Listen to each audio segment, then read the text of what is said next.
So we're on the lesson, chapter 23, first aorist active, middle indicative.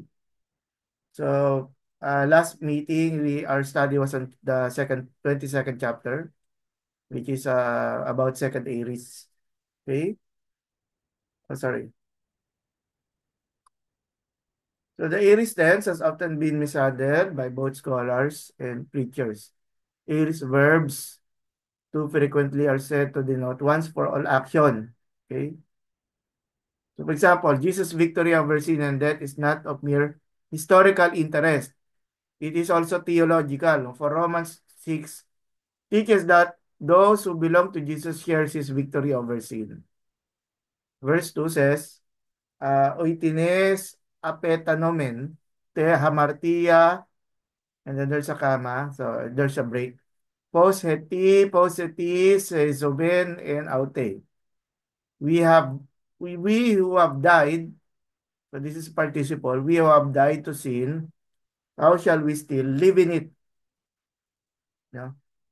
So the subsequent verses 3-6 clarify that we died to sin by being baptized into Christ.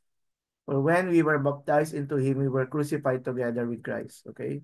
So the aorist, apeta nomen. Okay? We died, first person plural. In verse 2, therefore, denotes our once for all death to sin at our conversion. Okay? And then, in this chapter, we will learn first aorists are formed regularly by adding an augment. You have been introduced to augments, which is in our understanding the prefix, the letters that are added in the beginning of the word, such as what you find here, and then there is also an ending, the tense formative, such as the one we see here, sa. So remember the verb luo, okay? Luo, you might be wondering why luo, because it is the simplest, no, among the forms of verbs within Greek grammar. Luo, loe, loes, lome, loete, losin. Now we are with elusa, no? Okay, elusa, elusa sa but you'll see it more later on. The most first aorist tense stems are identical to their present tense stems. So note there is a adjective most, no? Not everything but most. So that is helpful for recognition, no? When the sigma of this tense formative is added to the stem ending in a stop, the same changes we saw in the future also occur in the first aorist. So using blepo, I see. So the augment is the epsilon, and the ending, the formative ending becomes sa, but because there is a pi, no, pi plus sigma becomes psi, which is why the the the resulting verb is an eblepsa. Okay. Now with contract verbs, lengthen their final stem vowel before the tense formative, just as they do in the future. So ginaw is the contract verb. Now it becomes egenesa. Okay? Egenesa. Notice that the augment epsilon is added, and then ginaw, the ending changes from alpha omega to eta. So there is a lengthening from alpha to eta, and then the omega changes to sigma alpha. Okay? Egenesa rather. And then liquid stems use alpha as a transformative instead of the sigma alpha. Okay. The one that you see here, this is the sigma alpha, elusa. That's the sigma alpha which replaces the first person singular omega. Luo becomes elusa. Okay. So in the English, as we discussed, English forms its past tense in two different ways. An irregular verb alters its stem. I am eating my lunch. It becomes I ate my dinner last night. And then a regular verb adds with ed. Excuse me. So that is for the past tense rules for English grammar. I cleaned. So they would attach ed, and we can see that the Greek grammar also has attachments to it. Perhaps this happens in different languages, even Filipino.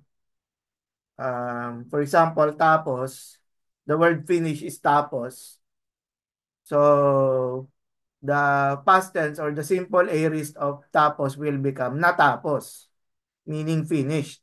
So there are additions to it, no?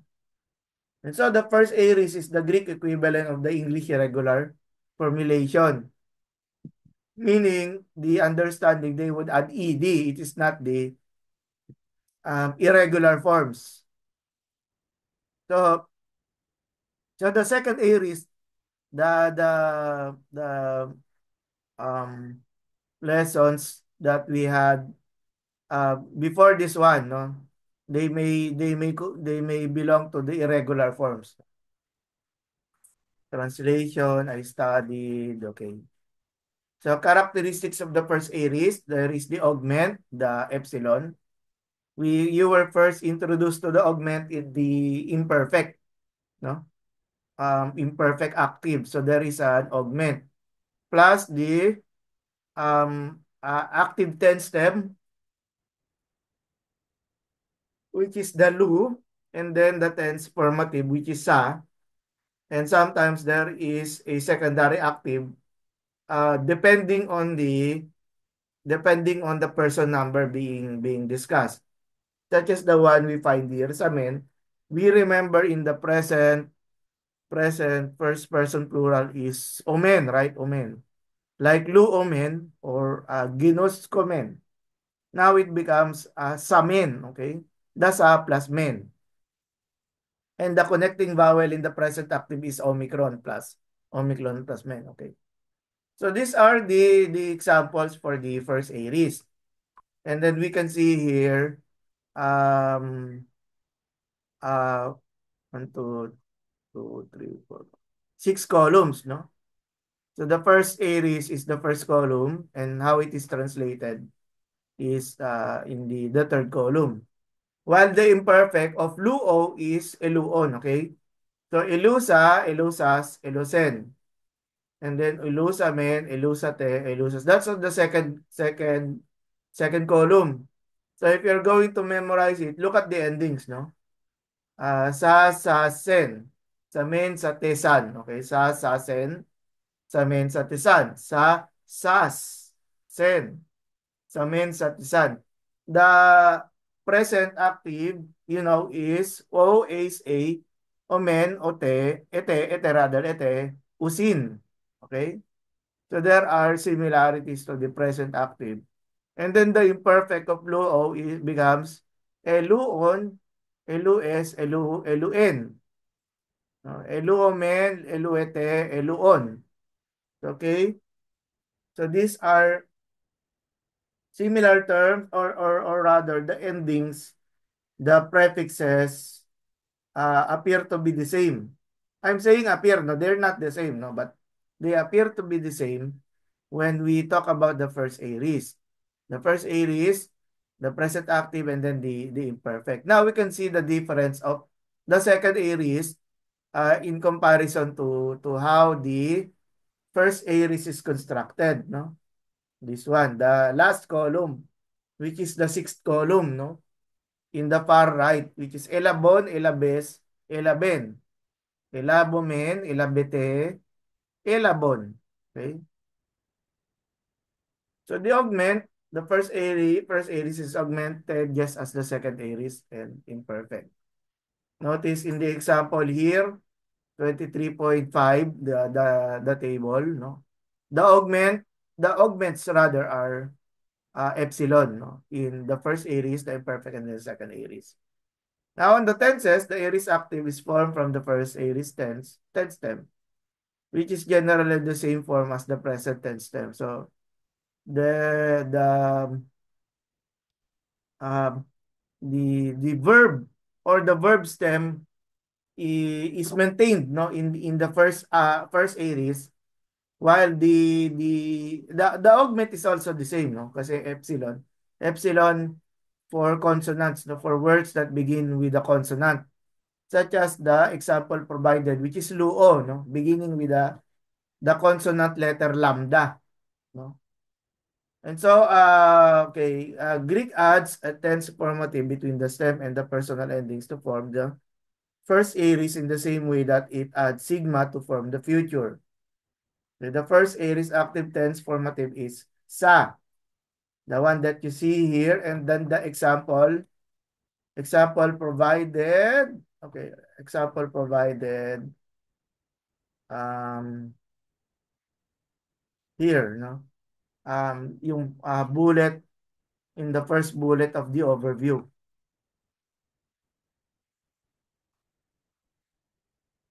Okay, sige.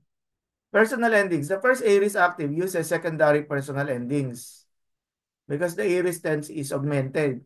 This means it has the same personal endings as the imperfect and second aorist except in the first person singular, wherein we can see the first person singular is on for the imperfect, while in the paradigm of the first aorist, it's sa. Okay, sa. Mhm.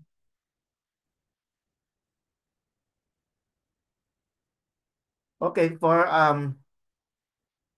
if you have been memorizing the personal endings as a combination of a connecting vowel and a personal ending, then you may not see the similarity between the endings in the first aorist and in imperfect as clearly. But you have been keeping the connecting vowel and personal endings, then you already know the endings, no? The omen or the men, ete, and then usin, which becomes samen, sate, san. Okay?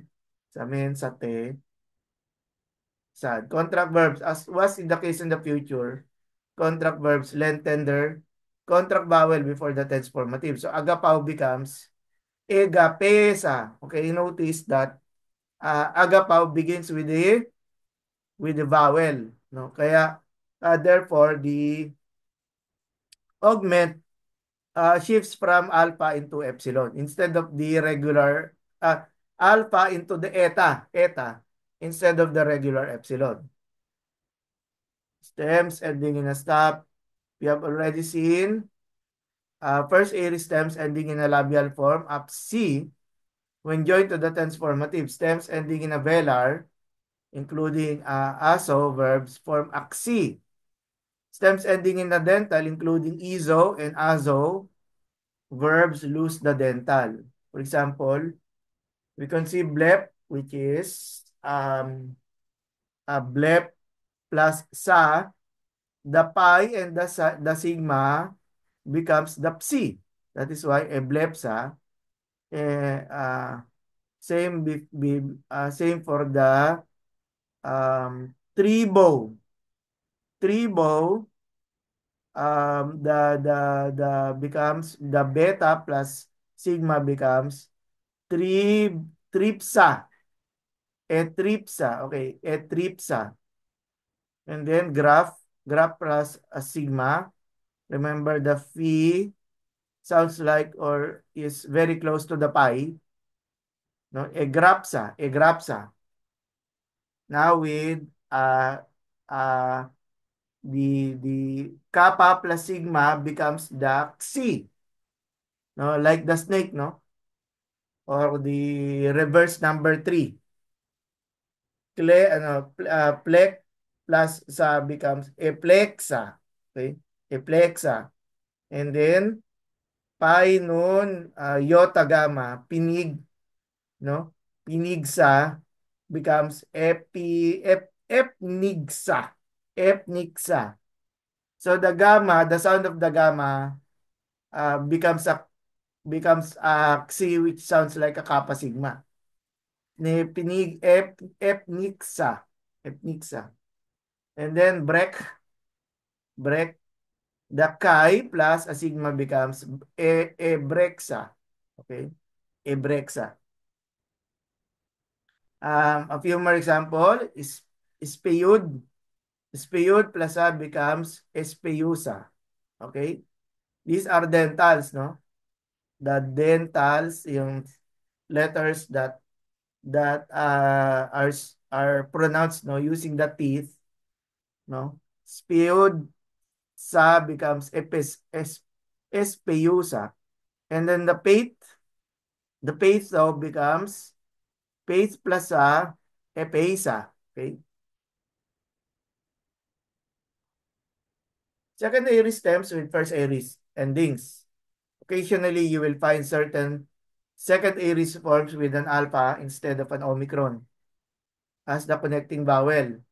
Instead of apon, you will find apan. Okay, apan. And instead of elson, you will find elsan. Okay. So these are second aries stems. There is no difference in meaning. So going back, for example here, augment plus aries active plus tense formation, may namin. May namin. Okay, may namin. So instead of adding sa as the tense formative, liquid verbs add only alpha. And then sometimes modify the tense verb, tense stem. So the paradigmatic verb used here is meno. Paradigmatic meaning this is the different type of verbs, no? So their constructions will be the same, will be rather different. Different from the example of the luo.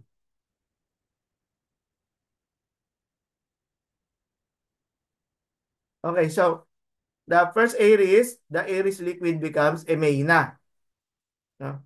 Coming from the example is meno. No? Meno is I remain. Meno, I remain. And it becomes, notice the ending, no? The ending, a, sen, amen, ate, an, no? So it's the suffix and then of course the augment, no, is still epsilon. Okay? Emena, emenas, emenen, emenen, emenamen, emenate, emenan. Okay? So I remain, you remain, he, she, it remain. Now, the first aries, you remember the luo. So there are similarities with regards to the endings, except that, remember, meno, mem, epsilon, nun, and then omega, lengthened, no? There is an extra iota to it, no? It became emena, okay?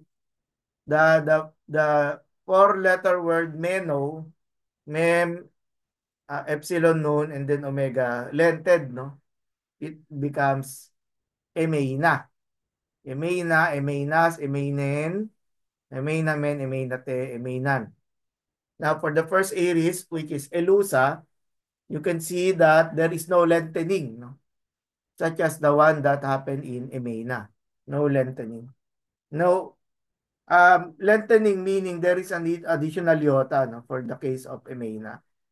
For elusa, it remains lu, no, yung lambda epsilon, and then the prefix, and then prefix change, and then the augment was added. Okay, forms, the keys to recognizing a liquid aries are two. The final stem consonant is a liquid. The tense formative is a, not sa. Okay, so this is a guide. Notice here, notice that um, for the aries liquid, there is no sigma alpha. It's just alpha, okay? Such as the one that we can see here compared to the second column compared to the fourth column, no? There is the presence of the sigma alpha there, no? Except for the third person singular, which is sen instead of sa. Okay? For liquids, there is no sigma alpha, it's just alpha. And then like the few, for aries middle, like the future, the aries uses distinct forms for the middle and then the passive. No? Like the future middle, the aries middle is identical to the aries active. Okay, except that it uses middle forms. No? So perhaps you remember the middle forms. So we can see here, for example, first aorist middle using the luo pa rin, no? Luo. Luo. So, elu sa amin. Notice, no?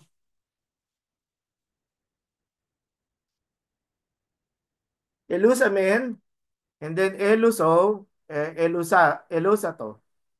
And then elusa meta, elusaste, elusanto. So, it's very similar to the present middle passive indicative. Okay? The what am I trying to say? The present active and then the first aorist, the suffixes are the same.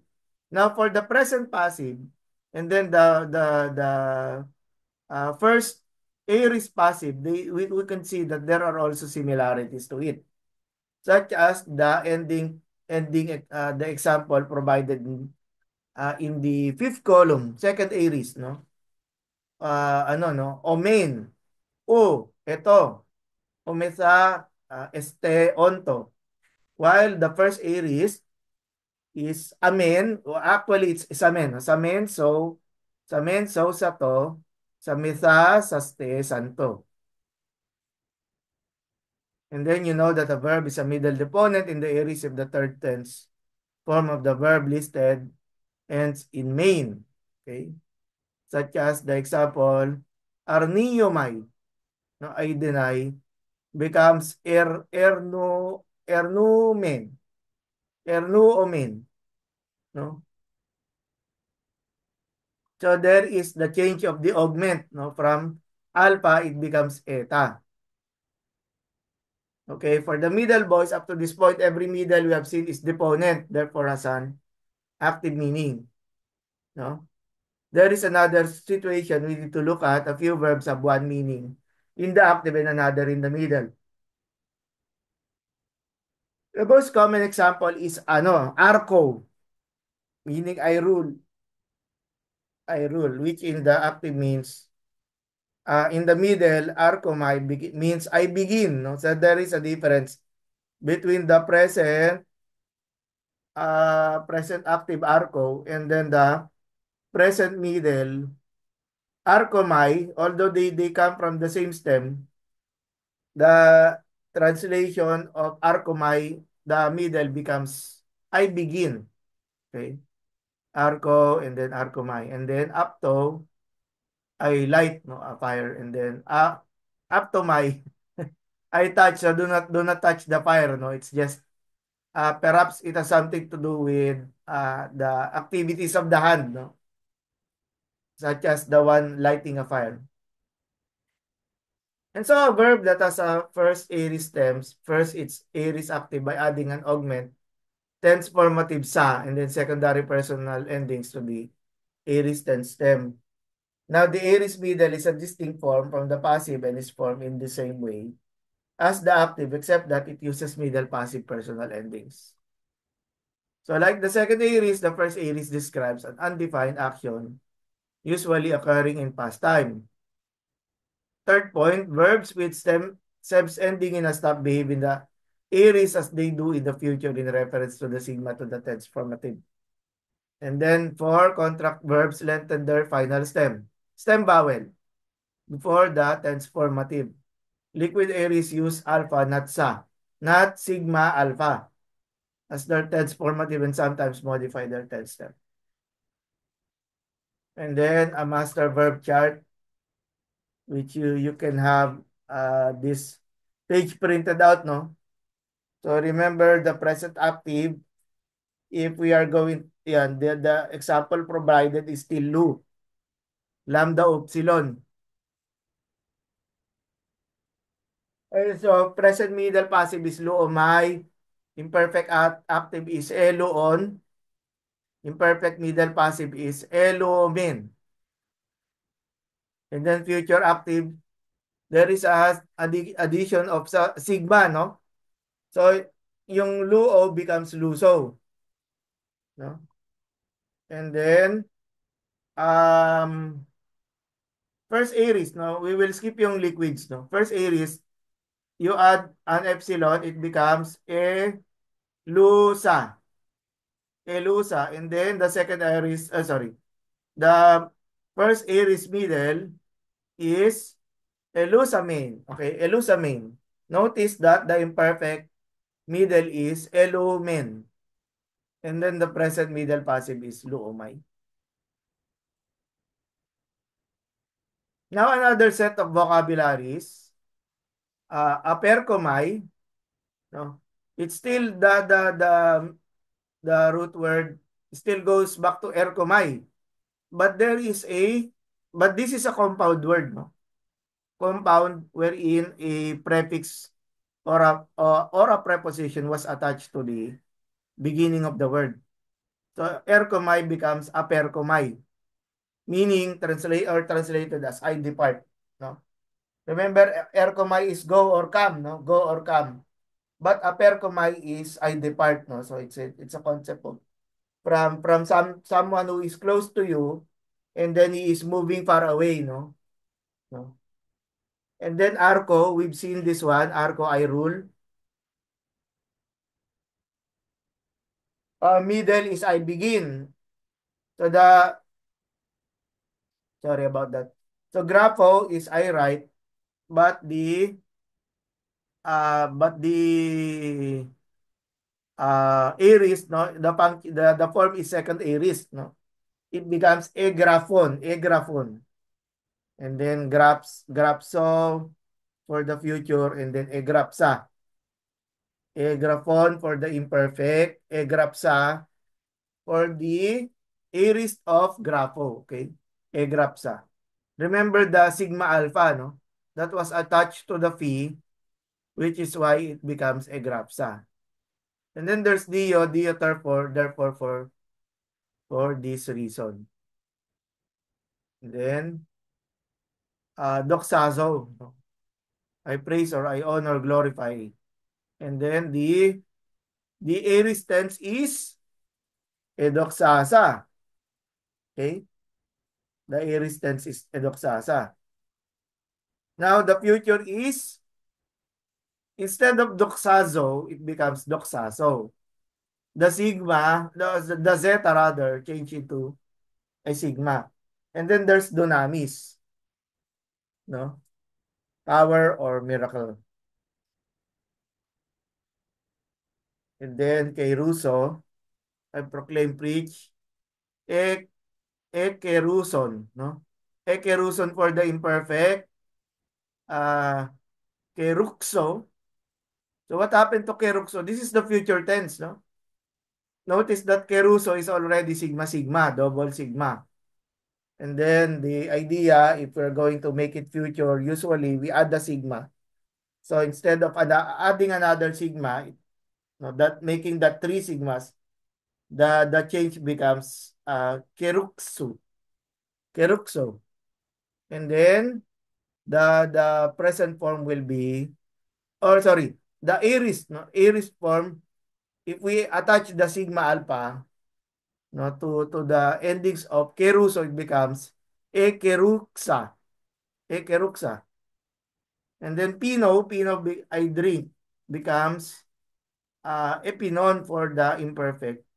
And then the passive is piomai. And then epion for the yung aorist. Second aorist kasi itong pino. And then another set of vocabularies here.